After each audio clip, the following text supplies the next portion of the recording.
friends, it's the Vegan Country Girl, and I'm going to be sharing with you guys today our Latchbox curriculum for this year. We have all of our curriculum in these latch boxes, one for my daughter, one for my son.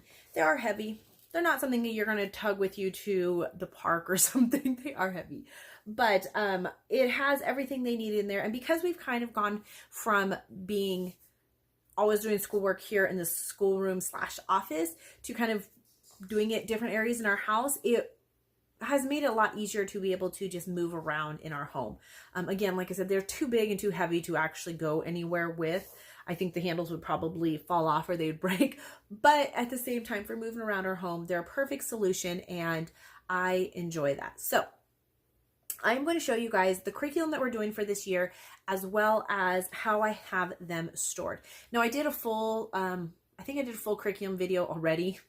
So confused with the 3rd, 4th grade, which is what my son's doing. But I will kind of go over it again in this video, showing it a little bit how we have it all set up in here.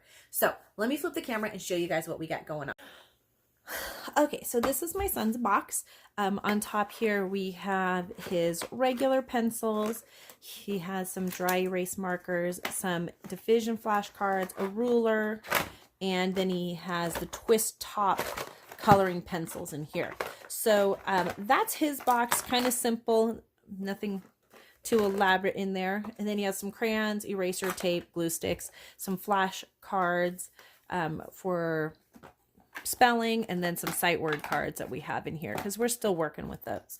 So that's kind of his little box that he does.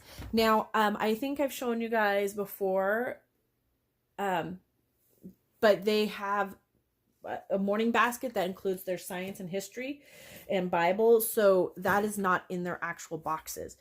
We do have a dry erase board here, and this will be for whatever we need to do, whether it be like possibly spelling, whatever, sight words, whatever we want to do. We have our dry erase boards. Both the kids have those to work on. And now he's doing the living education, language lessons for living education from Master Books. Now he is doing level 2, and I know I said this is a 3rd, 4th grade box, but both of my kids, he especially, is struggling with reading, and so we are going to just continue to work on those foundation lessons in reading, learning short vowels, long vowels, consonant blends, all of those things, until he gets them and feels comfortable. There's no point in pushing ahead if he's not comfortable and he's not ready. It just ends up in tears. And so we're just going to keep going over him. And I know it will eventually click and he will just speed past so much of this. And I kind of feel that in language arts, a lot of times we repeat the same lessons over and over again. And so that being said, I feel like once he grabs these concepts, because he's heard them so much, that he should be able to go through it pretty quickly. So I will do a more in-depth video on this book if you would like to see that, kind of going through the lessons and what it starts at and how they do them. If you guys want to see a more in-depth video on the language lessons for living education book 2, let me know and I can definitely show you guys that. We actually don't need this. This was just something we had for just kind of doing some quick work for over the summer towards the end of the school year last year. And then we have his handwriting. This is the handwriting level 3. So he started this one. It starts out with handwriting, and then it slowly goes into, towards the end of the book, you start learning cursive. So that will be for this year. This is from The Good and the Beautiful. Here are some reading books that I want him to work on, a couple different levels, and he loves the Diary of the Minecraft. So we have that is something we read together. And then these are just some of the books that he can choose to read to me. So just a little something there. There's some stickers. Whoops, dropped my light here. So the other thing we have is a notebook. And this is just a plain writing notebook with the big lines. If I want them to write down a verse or a quote or something that I want them to remember, or if they have lessons in their other literature, they can do that. And these are just, again, 5-minute reading lessons that we were doing over the summer to kind of just comprehension. He also has a schedule here. This is more or less for us to kind of check off what we've done to make sure he's getting everything done versus like what he does. So just a lesson check thing. And then he has some Mad Libs just to waste time if he needs to. And then he has a notebook as well. So kind of down here, and so he has a ring of flashcards if we want to do things in there. So he kind of has a couple different choices as to what he can do as far as what he can write in. And that just kind of gives him, like I said, the option to be creative, have fun. We also have this composition one for writing in as well. So if I want to have him journal something, have him write something, some days instead of doing the actual handwriting book, I might just have him do some copy work or something like that, just to kind of switch it up some. So that just kind of gives us those options of that. Will this all fit in here? I don't know if this will fit back in. Was in there, but it will. Awesome. All right, so that is his box, and that covers our curriculum for him. And then I'm going to show you my daughter's curriculum, and then I will show you also what we have in our morning basket really quick. So here's hers. Hers does not fit her dry erase, and then this is a sketchbook. She loves to draw, and so I picked her up a sketchbook. And those ones do not fit in her bin. So, these bins, like I said, are so heavy. Oish. Okay, so in her bin, the top's pretty much the same.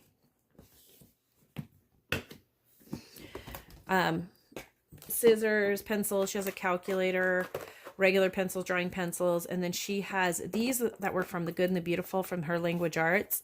And I like it because it's a word, and so for her, she's going to read the word, she's going to look it up in the dictionary if she needs to, if she doesn't know what it means, and then write a sentence for it. So these are just cards for vocabulary, basically. Crayons, calculator, regular pencils, drawing pencils, dry erase, crafty stuff if she needs them. And then we get into her books. So I have picked some books that I would like her to read. So one of them is Who is Anne Frank? And then she has 2 devotional books. So she has 2 devotional books that she can do. One is for girls and their moms. So this is one we do together. And then this one is just for her. And then Who is Anne Frank? And Kavik the Wolf Dog, which is what we named our dog Kavik after, because she likes that book. She also has a thing of flashcards. And then she has the handwriting level 4. She is pretty much through it. I probably should pick her up the next one because she finished this one last year. I don't know if I'm going to do that or if I'm going to have her journal. And that's part of the reason I haven't done this yet, is because I still am undecided on how I want to do that. And then she has the Living Language Lessons for Living Education book 5. This just came out this year. If you guys want me to do a flip through of this, I sure can. And again, she is in 7th, 8th grade, but so many of the concepts have just been kind of confusing and haven't really stuck so well that we decided to go with this. And again,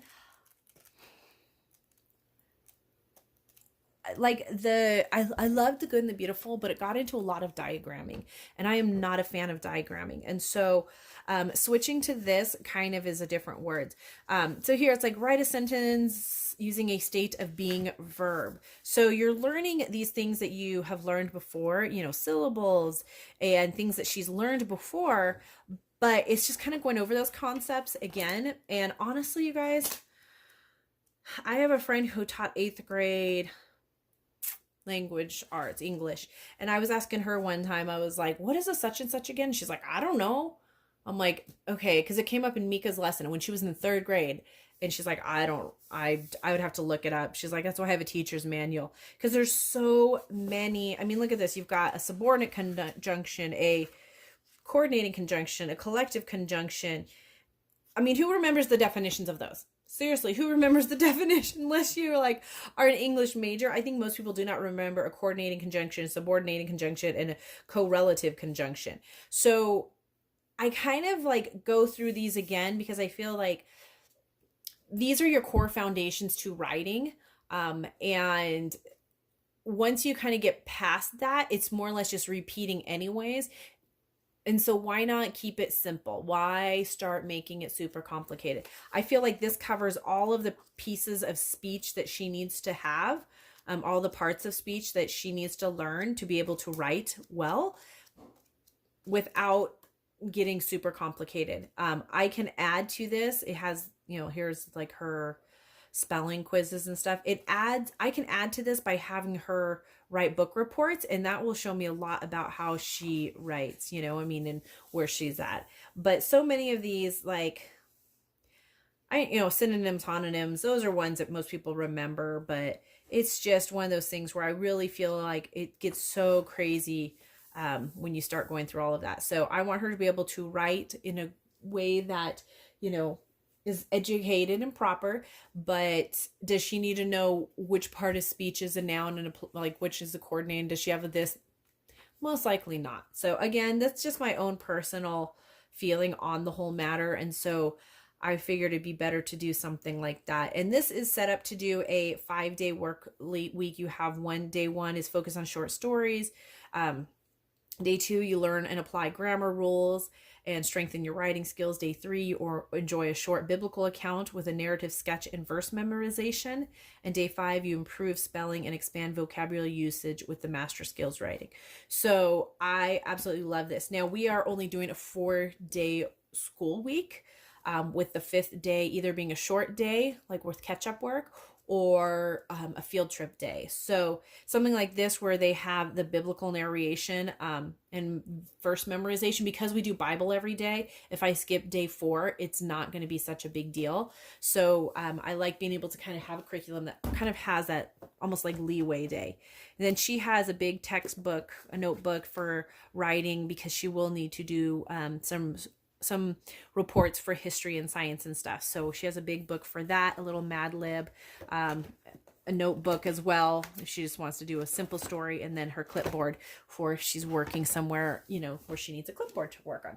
So that is her box. It keeps it, again, super simple. Her book requires this 101 favorite stories of the Bible, and that's kind of where that that day 4 lesson comes in. And so we will be adding that, but we're doing it together as a family versus her doing it by herself.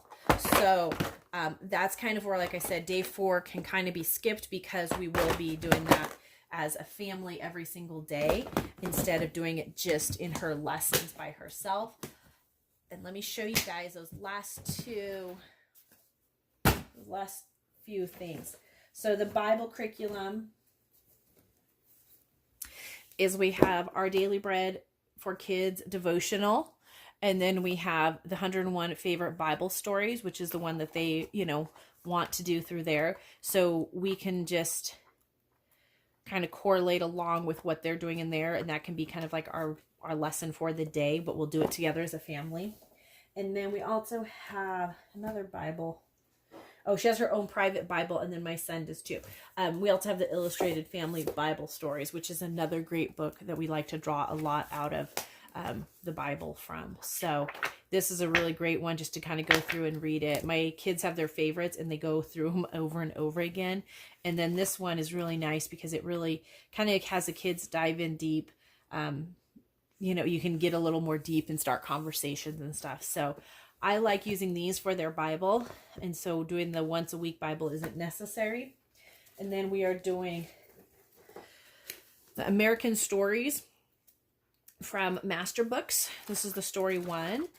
So we read this together as our morning basket, and I absolutely like that. And then we have the geography, elementary geography and cultures that we do together, and that comes with one other book here. There it is. So it comes with these 3 books. So this is their geography that we do again.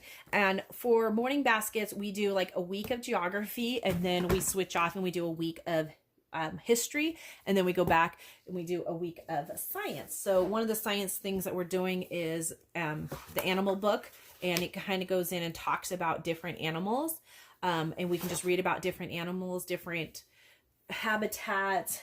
We have so many books about animals that it's absolutely incredible to be able to go through and just pick out. We're so fortunate that we have a huge library of books for our kids.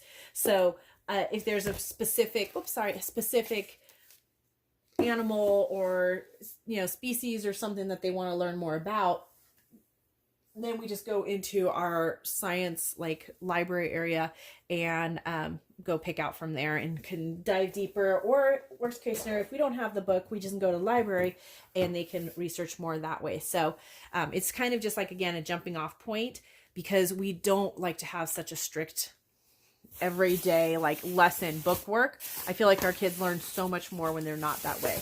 And then we also got this really cool United States geography bingo at Target. It was actually on sale for them to play to learn US geography too. So all of that combined, it just kind of gives us a whole bunch of things that we can do in the morning to learn and to enhance our daily, you know, daily studies and keep it fun. So all right, guys, I hope you enjoyed that video. I kind of cover a lot of curriculum in that video, pretty quick. I didn't do a lot of in-depth videos this year, just did not have time to do it.